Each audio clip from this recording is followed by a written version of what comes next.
भक्तगण, आज हम आपको एक कथा का श्रवण करा रहे हूँ जो सुनने मात्र से आपके जीवन में सुख संपत्ति और धन की वर्षा होगी। तो चलिए कथा को प्रारंभ करते हैं। भगवान शिव माता पार्वती से कहते हैं, दुखों का अंत कैसे किया जा सकता है। फिर माता पार्वती कहती हैं, हे देवों के देव महादेव, आपसे भला अच्छा कौन बता सकता है, इसलिए आप ही आज बताइए कि दुखों का अंत कैसे किया जाए। फिर भगवान शिव कहते हैं, हे देवी, आज मैं एक कथा सुनाने जा रहा हूँ, कृपया इसे ध्यान से सुने। अगर आप यह कहानी सुन रहे हैं तो पूरा सुनिए। इस कथा को आधा अधूरा छोड़कर जाने की गलती मत करिएगा, क्योंकि इस पवित्र कथा कोडोट पूरा सुनने से मन चाहा फल की प्राप्ति होगी। इसलिए इस कथा को पूरा सुने। आप शिव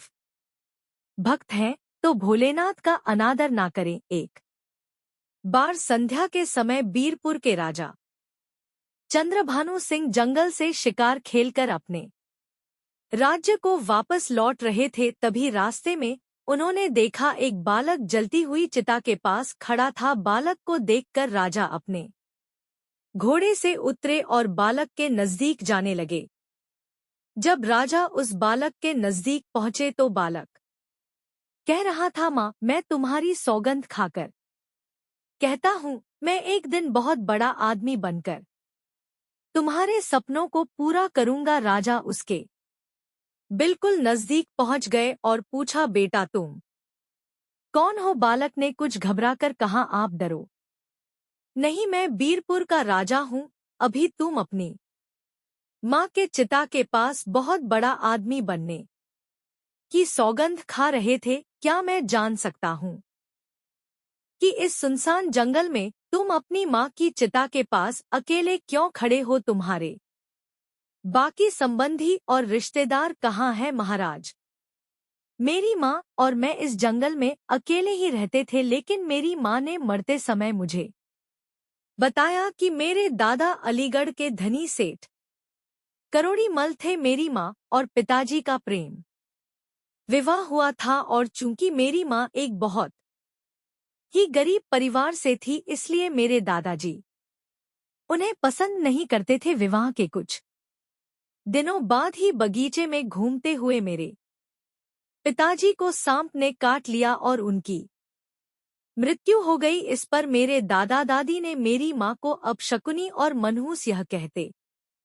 हुए कि उनकी आने से ही मेरे पिता की मृत्यु हो गई, उन्होंने मेरी माँ को घर से निकाल दिया। जब वह गर्भवती थी उस समय वह जंगल में आई और यहाँ एक झोपड़ी बनाकर रहने लगी। यहीं मेरा जन्म भी हुआ। मेरी माँ ने मरते समय मुझसे कहा था कि मैं किसी तरह से गरीबी के जीवन से बाहर निकलूं और धनवान बनूं, योग्य बनूं। महाराज, यह शब्द कहते ही मेरी माँ की प्राण निकल गए। मेरी माँ के जीवित रहते हुए मैं उनसे बड़ा आदमी बनने का वादा नहीं कर पाया था, इसीलिए उनकी चिता के समीप खड़ा होकर इस समय बड़ा आदमी बनने की माँ की आत्मा से वादा कर रहा था। महाराज, ओ बेटा, बड़ी बड़ी ही दुख भरी कहानी है तुम्हारी। इस वन में रहकर तुम बड़े आदमी कैसे बन सकते हो। अच्छा यह बताओ, हमारे साथ हमारे राज्य में चलना चाहोगे। आपके साथ महाराज, हम तुम्हें पढ़ा लिखा कर बड़ा आदमी बनने में तुम्हारी मदद कर सकते हैं। इस बात का हम तुमसे वादा करते हैं, और तब तो मैं आपके साथ बड़ी खुशी से चलने को तैयार हूँ। महाराज, और फिर वह राजा के साथ उसके राज महल की तरफ चल दिया। राजमहल में पहुंचने पर रानी ने पूछा, यह कौन है। महाराज, महारानी, इसका नाम कालू है। आज से यह हमारे महल में रहकर शिक्षा ग्रहण करेंगे। रानी मन में सोचने लगी, महाराज भी ना जाने कैसे कैसे नमूने उठाकर महल में ले आते हैं। इन्हें कौन समझाए कि यह महल है, कोई अनाथालय नहीं है। महारानी, आप किस सोच में पड़ गई। कुछ नहीं महाराज, आप आज्ञा कीजिए। महारानी, आज से कालू तुम्हारी छत्र छाया में पलेगा। राजकुमार और राजकुमारी की तरह ही अब तुम्हें इसका ध्यान भी रखना पड़ेगा, ठीक है। महाराज उस रात कालू सोचने लगा कि उसकी कितनी अच्छी किस्मत है कि वह राजमहल में पहुंच गया। दूसरी तरफ महारानी सोच रही थी कि कालू को महल से निकालने के लिए मुझे कल कुछ करना ही होगा। जिस दिन राजकुमार, राजकुमारी और कालू को भोजन परोसा गया, उस दिन राजकुमार और राजकुमारी को सोने की थाली में खाना दिया गया, जबकि कालू कोड़ोट पत्ते पर भोजन परोसा गया। इससे कालू नाराज हो गया और कहा कि वह पत्ते पर खाना नहीं खाएगा। रानी ने पूछा कि क्या वह पत्तल पर भोजन नहीं कर सकता। कालू ने जवाब दिया कि वह खा सकता है, लेकिन उसे यह भेदभाव पसंद नहीं आया क्योंकि अन्य लोगों को सोने की थाली में खाना परोसा गया था। रानी ने तब कहा कि अगर वह राजाओं और महाराजाओं की तरह खाना चाहता है तो खाए, वरना ना खाए। कालू ने कहा कि वह तब तक नहीं खाएगा जब तक कि उसे सम्मान के साथ सोने की थाली में भोजन नहीं परोसा जाता। इससे नाराज होकर कालू महल से चला गया और उसी जंगल की ओर लौट गया जहां से वह आया था। जब महाराज महल में आए और उन्हें पूरी घटना का पता चला, उन्होंने रानी से पूछा कि कालू को सोने की थाली में भोजन क्यों नहीं परोसा गया। रानी ने कहा कि वह कालू की परख करना चाहती थी, जिससे पता चला कि वह बहुत ही घमंडी और चतुर है। इसके सिवा उसके अंदर कोई भी विशेषता नहीं है, वह अपने जीवन में कुछ भी नहीं बन पाएगा।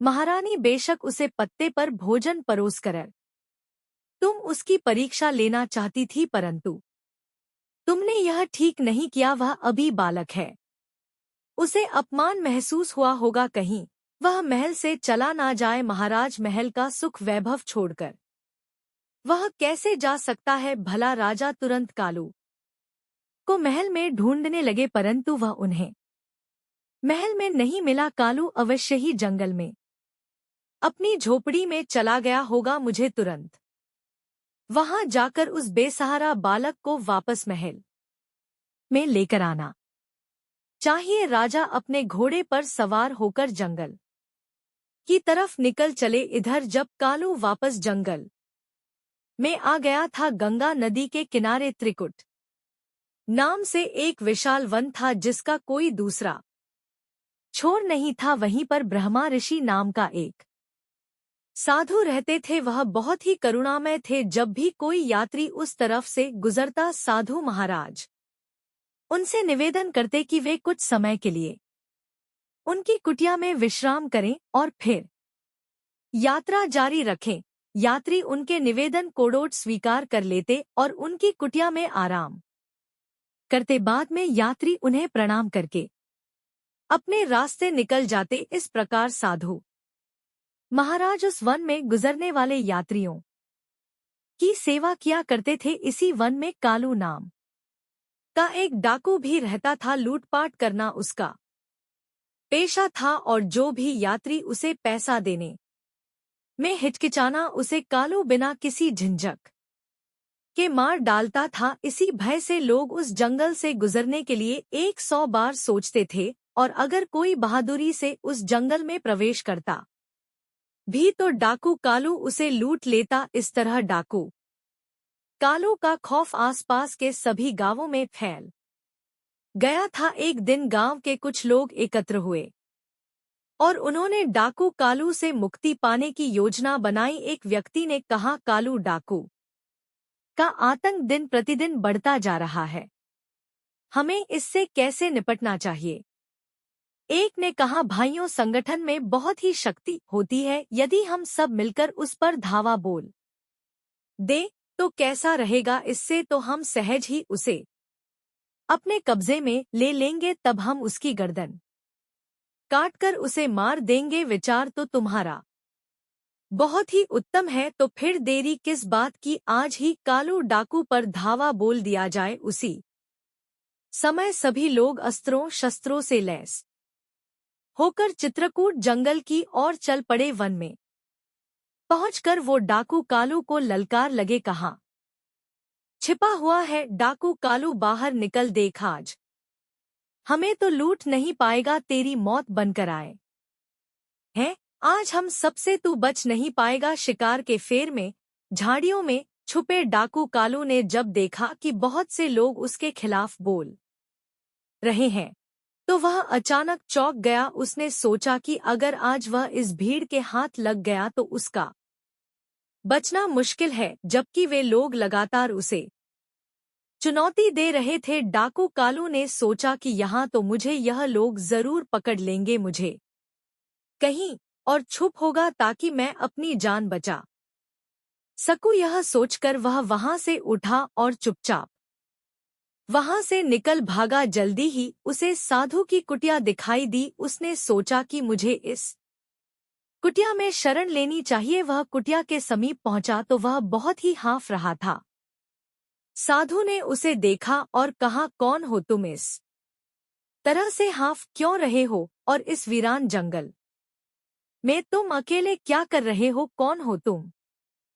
क्या घर से भाग कर आए हो? नहीं अर्शीवर, ऐसी बात नहीं है।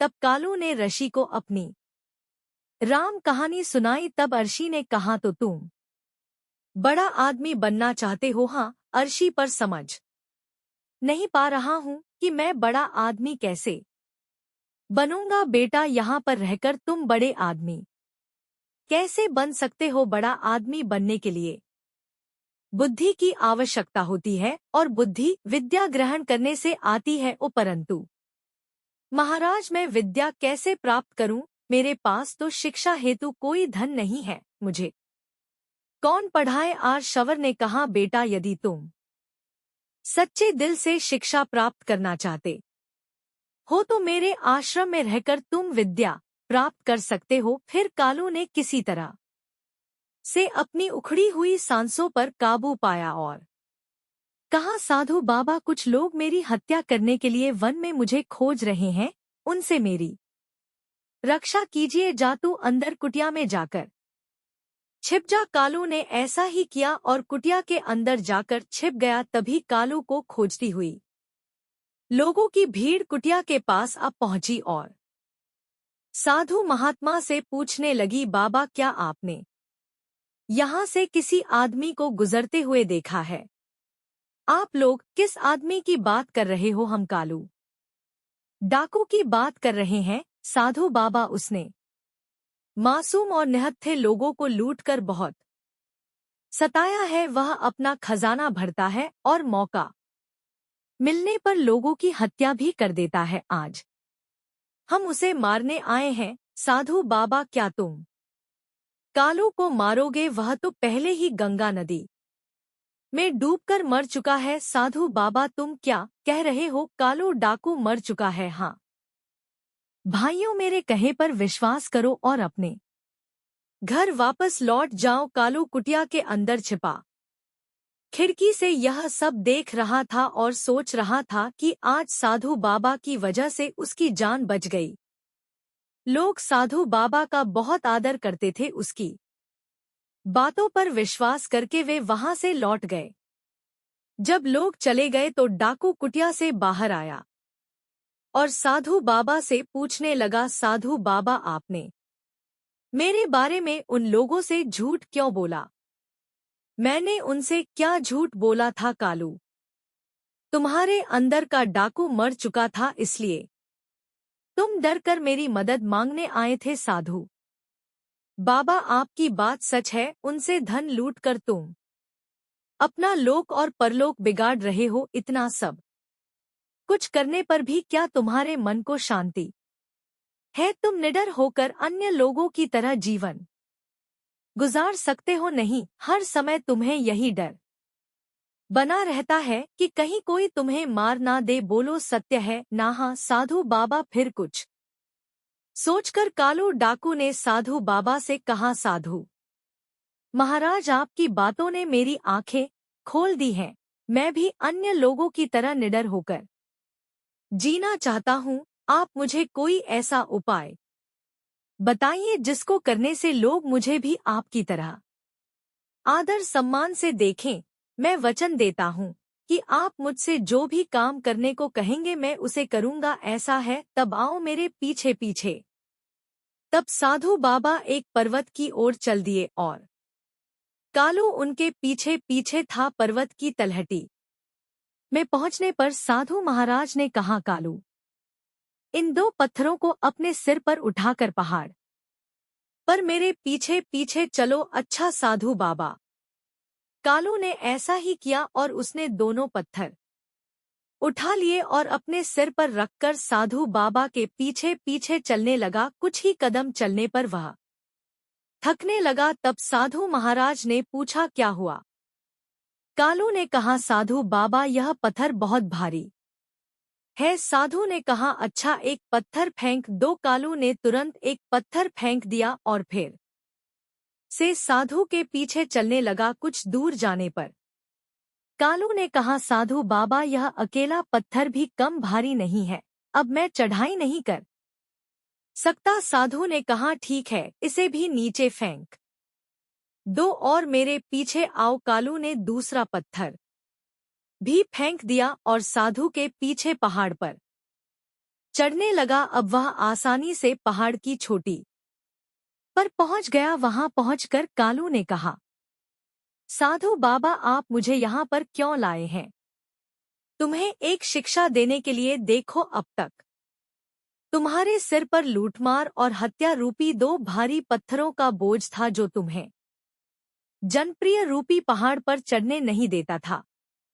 इसीलिए तुम एक काम करो, आज से तुम लूटमार और हत्याएं करना बंद कर दो। जिन लोगों का धन तुमने आज तक लूटा है उन्हें वापस कर दो। तब जाकर तुम भी सब लोगों के प्रिय बन जाओगे। तभी सब जगह भले आदमी के रूप में तुम पहचाने जाओगे। ठीक है साधु बाबा, मैं ऐसा ही करूंगा। लेकिन मुझे यह पता नहीं था कि जिन लोगों से मैंने धन चुराया था वे कौन थे और कहाँ के निवासी थे? फिर साधु बाबा कहते हैं, इसलिए तुम यह करो कि चुराया हुआ धन गरीबों और भिखारियों में बांट दो। ठीक है साधु बाबा, मैं ऐसा ही करूंगा। कालू ने ऐसा ही किया और भेष बदलकर शहर में गया और अपने साथ लाए गए सारे धन को गरीबों और जरूरतमंदों में बांट दिया। धन बांटने के बाद कालू वापस वन में साधु बाबा के पास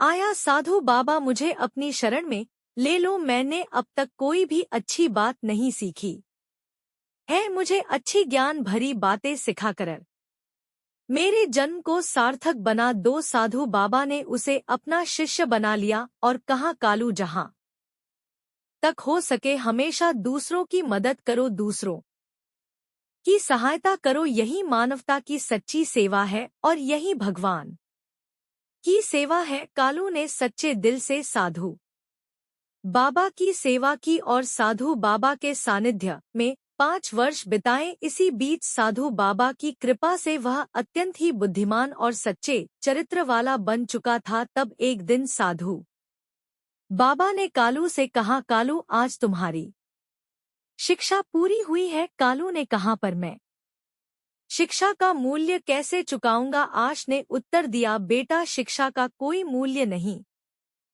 होता यह तो अमूल्य है। कालू राशि के साथ वहां रहकर उसने शिक्षा प्रारंभ की, साथ ही वह आश्रम के कामों में आशीव की मदद भी करता था। वर्षों बीत गए और कालू युवा हो गया। एक दिन आर्षि ने कहा, कालू, आज तुम्हारी शिक्षा संपूर्ण होती है। मुझे गर्व है कि तुम मेरे सबसे योग्य और बुद्धिमान शिष्य हो। अपनी बुद्धि का प्रयोग कर तुम कठिनाइयों में भी सफलता प्राप्त कर सकोगे, यह मेरा आशीर्वाद है। अब तुम एक आदर्श पुरुष के रूप में परिवर्तित हो चुके हो। अब मुझे क्या करना है? गुरुदेव, कालू, अभी तुम युवा हो, अभी तुम्हारे सामने एक लंबा पूरा जीवन पड़ा हुआ है, इसीलिए अब तुम्हें कोई कार्य करके अपना जीवन यापन करना होगा। कालू ने निराश होते हुए कहा, गुरुदेव, सब जगह में एक डाकू के रूप में बदनाम हूँ। भला मुझ जैसे आदमी को कौन काम देगा? जाओ अपने इस बुद्धि के बल के सहारे जीवन के कुरुक्षेत्र में सफल योद्धा बनकर उतर जाऊं। फिर उसने निश्चय किया कि वह बीरपुर जाएगा। बीरपुर वही राज्य था जहां के राजा ने एक बार बचपन के समय में कालू को आश्रय दिया था, परंतु उसकी रानी ने अपमानित करके कालू को निकाल दिया था। जब कालू बीरपुर में पहुंचा तब उसे मालूम हुआ कि वहां के मंत्री की आकस्मिक मृत्यु हो चुकी है और इसीलिए मंत्री का पद खाली पड़ा था। राजमहल की राज्यसभा में आज मंत्री के खाली पड़े पद पर योग्य उम्मीदवार का चुनाव करना था। कालू भी उस समय राजा के दरबार में पहुंच गया और वहां पर जो कुछ भी घटित हो रहा था उसे कालू बड़े ही ध्यान से देखने लगा। उस समय राजा अपने सिंहासन पर बैठे थे और उनके सेनापति ने कहा, महाराज, मंत्री की आकस्मिक मृत्यु से मंत्री का पद रिक्त हो गया है। यह पद ज्यादा दिनों तक खाली नहीं रखना चाहिए। सेनापति जी, आप बिल्कुल ठीक कह रहे हैं।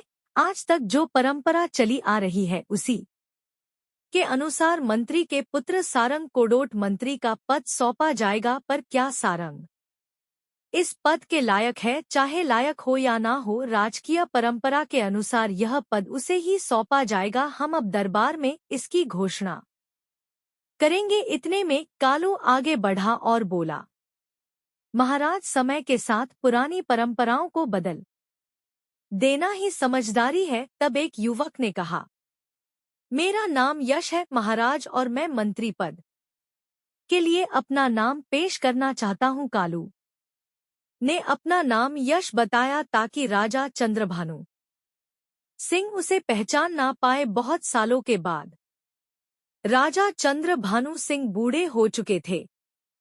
फिर कालू ने कहा, महाराज, आप जैसे चाहे उसी प्रकार मेरी परीक्षा ले सकते हैं। यदि मैं आपकी कसौटी पर खरा उतरा तो ठीक है, वरना आप मुझे जो सजा देना चाहे दे सकते हैं। युवक, तुमने जो सलाह दी है राजकीय परंपराओं कोडोट बदलने की, हम उसे मानते हैं।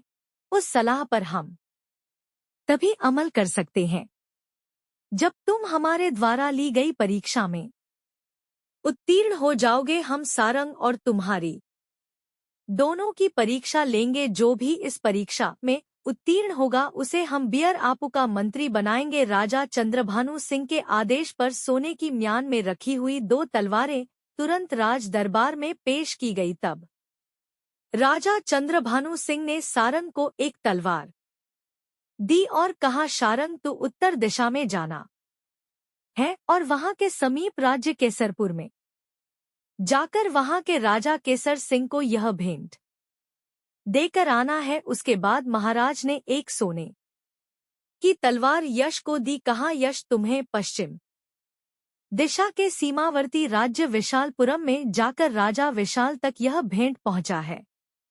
दोनों उसी समय तलवारें लेकर अपनी अपनी दिशाओं की ओर चल दिए। जब सारंग उत्तर दिशा में स्थित केसरपुर राज्य के दरबार में पहुंचा तब उसने के राजा से कहा, राजन, मैं बीरपुर के राजा चंद्रभानु सिंह के द्वारा भेजा गया राजदूत हूँ। हमारे महाराज ने आपके लिए यह सोने की तलवार उपहार में भेजी है।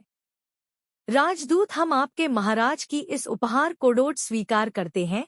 लेकिन जब हमारे महाराज ने तलवार को म्यान से निकाला तो उन्होंने देखा कि तलवार की नोक पर लाल रंग लगा हुआ था। राजा ने पूछा, यह क्या तलवार की नोक पर लाल रंग क्यों लगा है? राजदूत, इसका क्या अर्थ है? हम इसे समझ नहीं पा रहे हैं।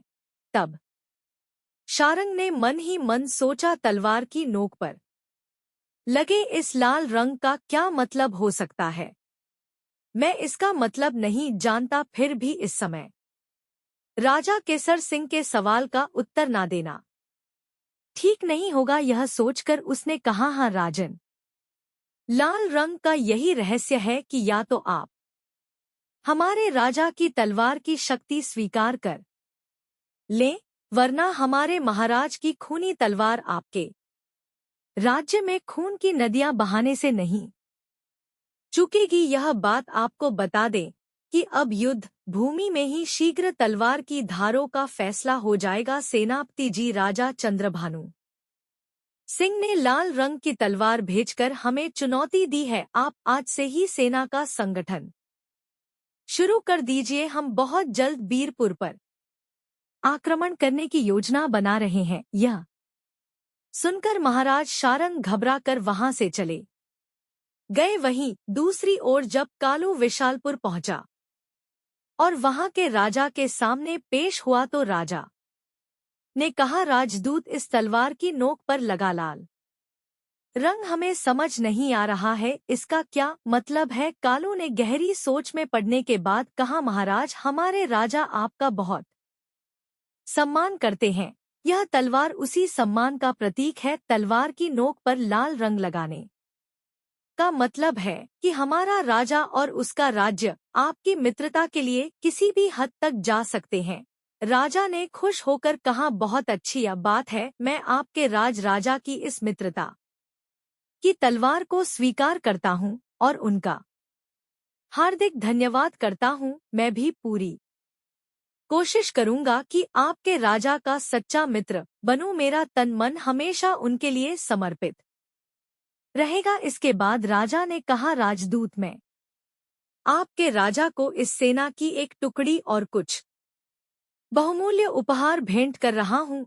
कालू ने धन्यवाद कहा और वह सेना की उस टुकड़ी और बहुमूल्य उपहारों के साथ बीरपुर की ओर चल पड़ा। इधर केसरपुर की सेना ने हरिनगर की ओर कूच कर दिया। सारंग यश दोनों ही बीरपुर में पहुंचे। तब राजा ने कहा, कहो शारंग, केसरपुर के राजा ने तुमसे क्या कहा? तलवार की नोक पर लगे हुए लाल रंग का तुमने उन्हें क्या अर्थ बतलाए? तब सारंग ने सारी बात उन्हें विस्तार से बता दी। और शारंग, यह तुम क्या कह रहे हो? केसर सिंह शीघ्र ही हमारे राज्य पर आक्रमण करने वाला है। जी महाराज। उसी समय एक गुप्तचर आया। महाराज, केसरपुर की विशाल सेना बीरपुर की तरफ बढ़ी चली आ रही है। ओ, अब क्या होगा? इतनी शीघ्र तो हम अपनी सेना को संगठित भी नहीं कर सकते। तब वहां पर मौजूद कालू ने कहा, महाराज, घबराइए नहीं। मैंने विशालपुरम के राजा कोड़ोट तलवार की नोक पर लगे हुए लाल रंग के विषय में जब जानकारी दी तो उन्होंने खुश होकर अपनी सेना की एक टुकड़ी मेरे साथ रवाना कर दी थी। वह टुकड़ी अब भी महल के बाहर खड़ी है। महाराज, चिंता करने से कुछ नहीं होगा। कृपया सेनापति जी को निर्देश दें कि वे केसर नगर की सेना से युद्ध करें। मैं अपने साथ लाई गई सेना के साथ केसरपुर पर हमला करूंगा। इस दोहरे हमले से केसरपुर की सेना सामना नहीं कर पाएगी और इस परिस्थिति में विजय हमारी होगी। जैसा कि कालू ने सोचा था, युद्ध में विजय प्राप्त होने के बाद महाराज चंद्रभानु सिंह ने सारंग और कालू को महल में बुलाया। महाराज ने कहा, कालू, तुम्हारी वजह से हम जीत सके हैं। हम तुम्हें मंत्री के पद नियुक्त करते हैं। सारंग ने उत्तर दिया, महाराज, यह तो मेरे साथ अन्याय है। मैंने तुम दोनों को एक सी भेंट देकर दोनों राजाओं को देने के लिए कहा था, किंतु तुम दोनों ने अपनी अपनी बुद्धि से उन भेंट का अलग अलग अर्थ निकाला। यश ने बुद्धिमानी और दूरदर्शिता से काम लिया, जबकि सारंग, तुमने अपनी मूर्खता से केसरपुर के राजा को सदैव के लिए हमारा शत्रु बना दिया। तब बताओ, हम तुम्हें बीरपुर का मंत्री बनाएं या यश? कोड़ोट सारंग ने कोई जवाब ना दिया और सिर झुकाकर चुपचाप दरबार से निकल गया। तब महाराज ने घोषणा की, हम यश को बियर पूंगते हैं। इसके बाद उसी रात को यश के मंत्री बनने के सम्मान में उसे राजमहल में भोजन के लिए आमंत्रित किया गया। तब महारानी ने स्वयं अपने हाथों से यश को भोजन परोसा। मंत्री बने हुए यश ने कहा, क्षमा करें महाराज, मैं भोजन इस चांदी की थाली की अपेक्षा सोने की थाली में करना पसंद करूंगा। ठीक है, हम उसका भी प्रबंध किए देते हैं। जब कालू को सोने की थाली में भोजन परोसा गया तो उसने कहा, देखिए महारानी जी, वह दिन आ ही गया जिसके बारे में आपने कभी मना किया था। महारानी ने पूछा, आप क्या कह रहे हैं? मंत्री ने उत्तर दिया, महारानी जी, याद कीजिए कि आज से 15 वर्ष पहले आपने कालू नामक बालक को पत्ते पर भोजन परोसा था। महारानी बोली, ओ हाँ, याद आया। उस दृढ़ बालक ने तब उस भोजन को खाने से मना कर दिया था और कहा था कि वह तभी इस महल में भोजन करेगा जब उसे सोने की थाली में भोजन परोसा जाएगा। महारानी ने पूछा, लेकिन आपको यह बातें कैसे पता है? कालू ने उत्तर दिया, मैं वही बालक जय हूँ महारानी जी। तब राजा चंद्रभानु सिंह ने महारानी से कहा, देखो महारानी जी, जिस बालक को आपने अहंकारी समझा था वह आज इस राज्य का मंत्री है। मंत्री ने कहा, राजन, यदि महारानी जी ने मुझे उस समय तिरस्कृत नहीं किया होता तो शायद मेरे मन में ऊंचाइयों को छूने की तीव्र इच्छा नहीं जगती। मैं तो महारानी जी का एहसानमंद हूँ। यह तो आपकी विनम्रता है। इस तरह से मंत्री ने कुशलता पूर्वक मंत्री का पद संभाला। फिर एक दिन राजा चंद्रभानु सिंह ने कालू कोडोट एक पत्र दिया और कहा, तुम उधमपुर राज्य जाओ और वहां के राज्य में चोरी छपा काफी बढ़ गई है। कृपया तुम जाकर अपने विवेक से उस राज्य को चोरों से मुक्त का आओ, क्योंकि वहां का राजा ने मुझे पत्र लिखकर भेजा है सहायता के लिए। फिर कालू ने उधमपुर की दिशा की ओर चल पारा और एक दिन और एक रात चलकर वहां पहुंच गया। वह राजा शशिकांत सिंह के पास पहुंचा और बोला, राजा चंद्रभानु सिंह ने आपके नाम यह पत्र भेजा है। राजा ने पूछा, ओ राजा चंद्रभानु सिंह जी ने मदद के लिए तुम्हें भेज दिया है। कालू से पत्र लेकर फिर राजा ने वह पत्र पढ़ा जिसमें लिखा था, यह पत्र लेकर जो व्यक्ति आपके पास आ रहा है वह 5 वर्ष से मेरे पास मंत्री के पद पर है। मेरे साथ 5 वर्ष बिताने के बाद अब उसका मन पूरी तरह से साफ हो गया है और मेरी शिक्षा से उसकी बुद्धि तीव्र हो गई है। इसीलिए मैं चाहता हूं कि आप इसे अपना विशेष सलाहकार नियुक्त कर ले। आपका हितेश। राजा चंद्रभानु सिंह पत्र पढ़ने के बाद राजा सोचने लगे, यह आदमी एक समय को ख्यात डाकू रहा है और फिर एक राज्य में मंत्री रहा है। क्या इसे विशेष सलाहकार जैसे महत्वपूर्ण पद पर नियुक्त करना ठीक रहेगा? परंतु तभी उनके दिमाग में दूसरा विचार आया। पूर्व में चाहे यह आदमी कुछ भी रहा हो, परंतु जब राजा चंद्रभानु सिंह जैसे अनुभवी राजा ने बताया है तो निश्चय ही यह उपयोगी होगा। मन में यह विचार आते ही उन्होंने कालू से कहा, तुम्हारा क्या नाम है? जी महाराज, मेरा नाम कालू है। कालू, आज से हम तुम्हें अपना विशेष सलाहकार नियुक्त करते हैं। ओ महाराज, तब तो मैं बड़ा ही सौभाग्यशाली हूँ। उस दिन राजा शशिकांत सिंह कालू के साथ राज दरबार में पहुंचे और उनसे कहा, कालू, आज से तुम यहीं पर बैठा करोगे। है महाराज। कालू ने अभी अपना स्थान ग्रहण किया था कि तुरंत ही कुछ लोग अपनी शिकायत लेकर दरबार में आए। उनमें 3 पुरुष और एक वृद्ध महिला थे। एक पुरुष ने आगे बढ़कर महाराज से कहा, महाराज, इस बूढ़ी महिला ने हमारा सारा धन हड़प लिया है। कृपया न्याय करें और हमें हमारा धन वापस दिलवाएं। कहा, पहले हमें सभी विवरण बताओ, तब हम कोई निर्णय ले पाएंगे। इस पर वृद्ध महिला ने आगे बढ़कर कहा, महाराज, यह तीनों झूठ बोल रहे हैं।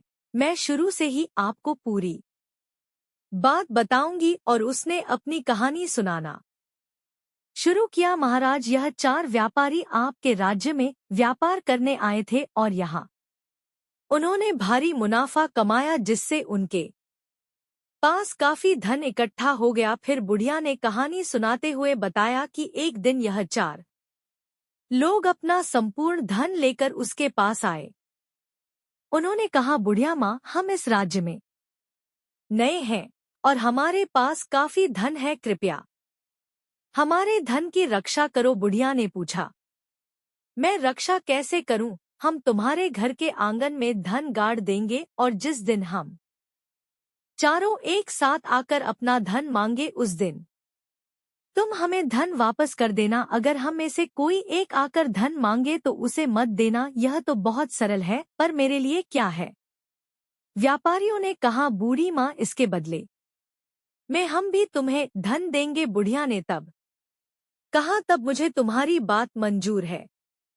उन्होंने घर में गड्ढा खोदा, 2 बड़ी पोटलियां धन से भरी और उसे वहां रखकर मिट्टी से ढक दिया। फिर वो चारों बोले, बूढ़ी माँ, हम हर शाम को यहाँ भोजन करने आया करेंगे। बुढ़िया ने कहा, बड़े शौक से आओ बेटो। रोज शाम को जब वे भोजन करने आते तो बुढ़िया से पूछते, हमारा सारा धन सुरक्षित तो है ना? बुढ़िया ने जवाब दिया, हाँ बेटा, तुम्हारा धन पूरी तरह सुरक्षित है। एक दिन जब उन 4 व्यापारियों ने खजाने की जगह कोड़ोट खोदा तो वहां पर धन अभी भी वैसा ही था जैसा छोड़ा गया था। अब उन्हें उस बुढ़िया की ईमानदारी पर कोई संदेह नहीं रहा। उसकी ईमानदारी से प्रसन्न होकर उन्होंने उसे 5 स्वर्ण मुद्राएं दी और कहा, बूढ़ी माँ, यह मुद्राएं रख लो, यह तुम्हें काम आएंगी। झुक झुक जियो मेरी बेटे। लेकिन उन चारों में से एक के मन में लालच जाग उठा। उसने सोचा कि यदि वह बूढ़ी को धोखा देकर सारा धन हड़प ले तो उसकी जिंदगी बिना किसी मेहनत के आराम से गुजरेगी। एक दिन जब वे चारों व्यापारी घर के बाहर एक पेड़ के नीचे चौपट खेल रहे थे, तभी उनमें से एक ने दूसरे से कहा, तुम बूढ़ी माँ से जाकर कह दो कि वह जल्दी से खाना बना दे, बहुत भूख लग रही है। ठीक है, मैं अभी जाता हूँ।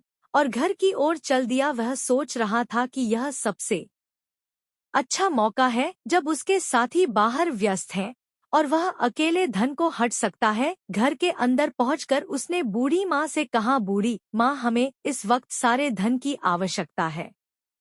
मेरे साथी ने धन लाने के लिए मुझे भेजा है। सारे धन की एक साथ तुम लोगों को इस समय क्या आवश्यकता आ पड़ी? बूढ़ी माँ कहती है, मेरी बात पर तुम्हें यकीन नहीं हो रहा तो तुम बाहर जाकर मेरे साथियों से पूछ लो। तब बुढ़िया घर के दरवाजे पर आई और बाहर बैठकर चौपट खेल रहे व्यापारियों से बोली, तुमने जयंत से जो कहा है क्या वह ठीक है? हाँ बूढ़ी माँ, ठीक है, परंतु जरा जल्दी कर दो। तब बुढ़िया घर के अंदर आई और बोली, तुम्हारे साथी भी तुम्हारी बात का समर्थन कर रहे हैं, इसीलिए गड्ढे को खोदकर तुम अपना धन ले जा सकते हो। अच्छा बूढ़ी माँ, वह व्यक्ति मन ही मन में सोच रहा था कि मेरी चाल कामयाब हो गई। वह व्यक्ति फटाफट खड्डा खोदने में जुट गया, बड़ी ही तेजी के साथ उसने सारा खड्डा खोद लिया और धन के 2 बड़े-बड़े थैले निकालकर बाहर रख दिए और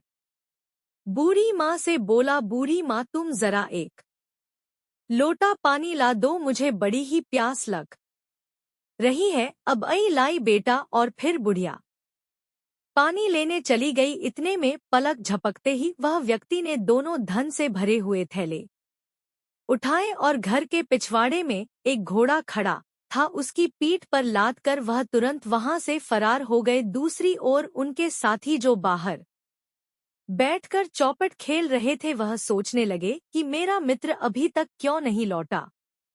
उन्होंने कहा, चलो अब तक तो खाना तैयार हो गया होगा, अंदर चलते हैं। वे तीनों अंदर गए और बूढ़ी माँ से बोले, खाना तैयार है क्या? हमने तो बहुत पहले अपने मित्र को खाना बनाने के लिए कहा था। बुढ़िया ने कहा, उसने मुझसे कुछ नहीं कहा, वह व्यक्ति तो सारा धन लेकर तुम्हारे पास गया है। जब तीनों व्यापारी यह सुनता है तो सदमे में पड़ जाता है और कहता है, लेकिन तुमने उसे अकेले सारा धन क्यों सौंपा? मैं दरवाजे पर आई थी और तुमने कहा था कि जल्दी करो, हमने तो सिर्फ खाना जल्दी बनाने को कहा था। क्या तुम्हारे मी ने तुम्हें धोखा दिया है? फिर बुढ़िया ने अपनी कहानी पूरी करते हुए कहा, महाराज, यही है सारी कहानी, बताइए इस घटना में मेरा क्या दोष है? फिर तीनों व्यापारी कहता है वह बुढ़िया झूठ बोल रही है, अवश्य ही इसे इस बात का पता है कि मेरा मित्र धन लेकर कहाँ पर गया है। महाराज हम सब पर दया करें, इससे हमारा सारा धन वापस दिलवाने की कृपा करें। महाराज सोचने लगे, ओह बड़ा ही विचित्र झगड़ा है यह, कैसे इन लोगों का निपटारा करूं, क्यों ना कालू से इस झगड़े का निपटारा करने के लिए कहूं। इस प्रकार कालू के विवेक की परीक्षा भी हो जाएगी। यह सोचकर उन्होंने कालू से कहा, कालू क्या तुम इन लोगों के झगड़े का निपटारा कर सकते हो? अवश्य महाराज, यदि आपकी आज्ञा हो तो। कालू ने बूढ़ी औरत से पूछा, बूढ़ी माँ, जब चारों व्यापारी तुम्हारे पास धन रखने के लिए आए थे तो उन्होंने तुमसे क्या कहा था? जी इन्होंने कहा था कि यह सारा धन हम तुम्हारे आंगन में गांठ जाएंगे, जब हम चारों एक साथ आएंगे तभी उस धन को देना, किसी एक के मांगने पर मत देना। क्यों भाइयों? बूढ़ी माँ ने जो कुछ कहा क्या वह सच है? तुम्हें क्या कुछ कहना है? हमें कुछ नहीं कहना श्रीमान। बूढ़ी ने आपको जो कुछ बताया है वह सत्य है, लेकिन इसने हम तीनों से पूछे बिना ही हमारे चौथे साथी को सारा धन दे दिया। यही हमारी शिकायत है। तुम लोगों ने बूढ़ी से कहा था कि चारों एक साथ आकार मांगने पर ही धन देना, अन्यथा नहीं देना। हाँ, यही सच है। उसी तरह जब तुम सब आकर बूढ़ी माँ से पैसे मांगो तभी उसे तुम्हें पैसे देने हैं, अन्यथा नहीं। हाँ महोदय, फिर आप यहाँ बूढ़ी माँ की शिकायत क्यों लेकर आए हैं? अपने चौथे साथी को साथ लेकर आओ और तब सभी मिलकर उससे अपने पैसे मांगो। यदि उस समय बूढ़ी माँ पैसे नहीं लौटा आती है तब उसे दोषी माना जाएगा। तीनों व्यापारी इस बात पर विचार करने लगे, यह व्यक्ति ने बड़ी चालाकी से हमें हमारे ही शब्दों के जाल में फंसा दिया। तब बूढ़ी औरत ने कहा, बेटे तुमने सही फैसला लिया है, तुम लंबी उम्र पाओ। जब व्यापारी सिर झुकाकर वहां से जाने लगे तब कालू ने कहा, रुको, मुझे तुम तीनों पर शक हो रहा है। क्या कोई अपनी मेहनत से कमाई हुई धनराशि किसी अजनबी के घर में छुपाए? धन की सुरक्षा के और भी उपाय होते हैं, सच सच बताओ, तुम्हें यह धन कहाँ से मिला? महाराज, हमने व्यापार से यह धन कमाया है। यही सच है? बोले, सच बताओ वरना मैं तुम्हारी खाल में भूसा भरवा दूंगा। कालू ने कहा, नहीं महाराज, हम सच कह रहे हैं। वे बोले। कालू ने फिर कहा, जल्लादों को बुलवा, वे ही इनसे सच उगलवाने। नहीं, जल्लादों को मत बुलवा, हम सच बताते हैं। तो बताओ सच क्या है? सच यह है कि हम चारों साथियों का एक चोरों का गिरोह था और जो धन हमारा चौथा साथी लेकर फरार है वह धन भी चोरी से ही इकट्ठा किया हुआ था। महाराज ने कहा, ओ तो तुम लोग चोर हो जी। महाराज ने तुरंत आदेश दिया कि इन तीनों को कारागार में डाल दिया जाए और उस बूढ़ी औरत को पूरी इज्जत के साथ राजमहल से विदा कर दिया गया। महाराज ने कालू से कहा, कालू तुम परीक्षा में खड़े उतरे, तुम्हें हमने अपना विशेष सलाहकार बनाकर उचित किया है। हमें इस फैसले पर सदैव गर्व रहेगा। उस दिन के बाद से राजा शशिकांत सिंह कालू से सलाह लेकर ही अपना प्रत्येक कार्य करते थे। फिर कालू जो डाकू था अब वह दुनिया का सबसे बुद्धिजीवी कहलाने लगा। इतना कहकर भगवान शिव अपना कथा समाप्त करते हैं। इस वीडियो को बोलते समय कोई त्रुटि हो तो मैं क्षमा चाहती हूँ।